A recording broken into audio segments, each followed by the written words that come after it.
कड़वी बहू हिंदी की कहानी। दोस्तों, कहानी बहुत ही अच्छी है, लास्ट तक देखना। मालती जी बहुत ही इज्जतदार और सरल स्वभाव की औरत थी। गांव में अपने मकान में वह अकेले ही रहती थी। उनके बेटे बहू शहर में जाकर बस चुके थे, लेकिन उनका उस गांव को छोड़ने का मन नहीं होता था, इसलिए वह अकेले रहती थी। पति की मृत्यु के बाद सबने उन्हें बहुत समझाया कि वह बेटे बहू के साथ शहर चलकर रहें, लेकिन उन्होंने किसी की एक न मानी। गांव में इतने साल रहने के बाद एक अजीब सा रिश्ता जो बन गया था उस गांव से। वह रोज मंदिर जाती थी। रोजाना की तरह एक दिन वह मंदिर जाकर आ रही थी तो संतुलन बिगड़ने की वजह वह गिर पड़ी। गांव वालों ने उन्हें उठाया, पानी पिलाया और अब इस उम्र में अकेले रहना ठीक नहीं है, गांव वालों ने कहा। मालती जी के 3 बेटे थे और तीनों ही शहर में बसे हुए थे। उस रात मालती जी पूरी रात करवटें बदलती रही और उन्हें भी अब गांव वालों की बात समझ आ गई थी। उन्होंने परिस्थिति को स्वीकारते हुए यह फैसला लिया कि वह शहर चली जाएंगी और अपने बेटे बहू के साथ रहेंगी। उन्होंने बच्चों को फोन करने का मन बना ही लिया। मालती जी की बड़ी बहू बहुत आज्ञाकारी थी, मंझली बहू मस्त मौला और तीसरी बहू स्वभाव से बहुत कड़वी थी।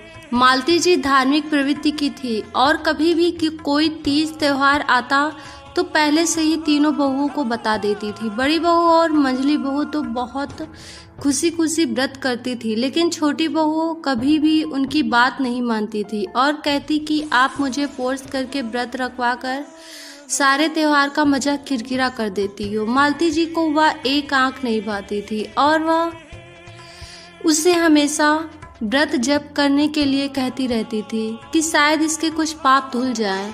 दोनों की किसी न किसी बात पर रोज बहस हो जाती थी। तो एक दिन मालती जी को बहुत गुस्सा आया और उन्होंने कहा, तू क्या सोचती है कि बुढ़ापे में मैं तेरा आसरा लूंगी, मर जाऊंगी पर तेरे पास कभी नहीं आऊंगी। मालती जी ने बड़ी आस के साथ सबसे पहला फोन अपनी बड़ी बहू को लगाया और बोली, मैं गिर गई हूँ और आजकल ऐसा कई बार हो गया है, तो मैं सोच रही थी कि तुम्हारे पास आ जाऊं। बड़ी बहू ने सुनते ही कहा, अभी नवरात्रि चल रहे हैं माँ जी, और मैं नवरात्रों में नंगे पांव रहती हूँ और किसी का छुआ भी नहीं खाती, तो अभी नहीं। फिर मालती जी ने मंझली बहू को फोन किया, लेकिन उसने भी कोई बहाना बनाकर टाल दिया। जब बड़ी और मंझली बहू ने ऐसा जवाब दे दिया तो फिर छोटी बहू से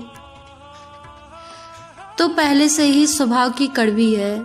ऐसा सोच मालती जी अपने आने वाले कठिन समय की कल्पना कर रही थी कि अचानक से फोन की घंटी बजी। फोन उठाते ही मालती जी समझ गई कि कड़वी है।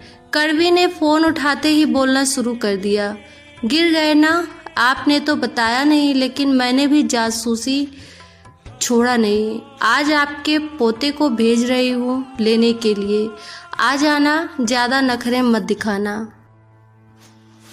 क्या तुझे मेरी कही बातें याद नहीं है? तू भूल गई कि मैंने तुझे कहा था कि मैं मर जाऊंगी पर तेरे पास नहीं आऊंगी। हाँ हाँ, सब याद है, भूलूंगी नहीं कभी आपके कहे हुए वो शब्द। लेकिन आप मुझे नहीं जानती। मैंने तभी यह व्रत लिया था कि इस बुढ़िया को मरने नहीं देना, और आज से मेरा व्रत शुरू हो गया है।